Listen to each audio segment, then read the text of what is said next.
Hello everyone.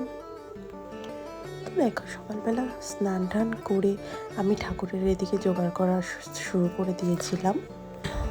তো দেখো, তারপর আস্তে আস্তে ঠাকুরের কি সিংহাসনটা সাজিয়ে নিয়েছিলাম। তারপর এখানে যাব অঞ্জলি দিতে, ওর জন্য নতুন নাইটি পরে রেডি হয়ে নিচ্ছিলাম যাওয়ার জন্য ঠাকুরের ঘরে।